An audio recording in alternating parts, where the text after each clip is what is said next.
Good morning, welcome back. Last time in our main lesson book story, we were talking about Apollo's son, Asclepius, and how he was bringing back the dead for money.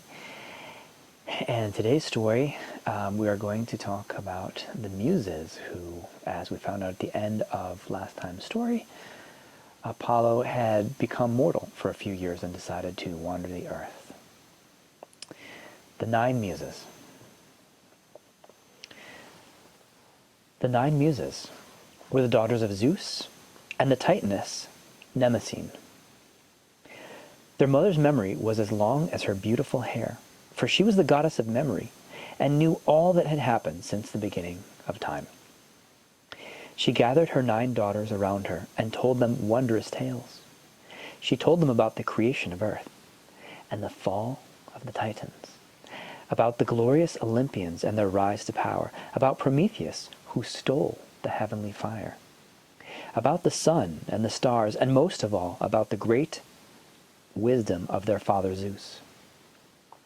The 9 Muses listened to her with wide, sparkling eyes and turned her stories into poems and songs so that they would never be forgotten. Apollo, the god of music, trained them and taught them to sing harmoniously together. He led the choir of Muses through the halls of Olympus and over the slopes of Mount Parnassus, and their music rang so pure and fine that even the songbirds fell silent to listen. Each of the Muses had their own special art. Calliope, the muse of heroic poetry, was the first among them. She had a mortal son, whom she named Orpheus.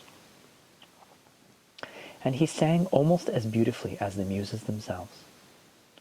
When he was grown, he left his mother and his 8 loving aunts and went to live in his father's kingdom of Thrace to bring the joy of music to earth. His voice rang so pure and true that the fiercest warriors put down their swords, and savage beasts lay spellbound at his feet. Trees pulled up their roots and moved closer to listen to him, and even hard rocks rolled up to him. And the 9 Muses were Erato, the muse of lyrics; Euterpe, the muse of music; Thalia, the muse of comedy; Melpomene, the muse of tragedy; Terpsichore, the muse of dance; Urania, the muse of astronomy; Clio, the muse of history; Polyhymnia, the muse of hymns; and Calliope, the muse of epics.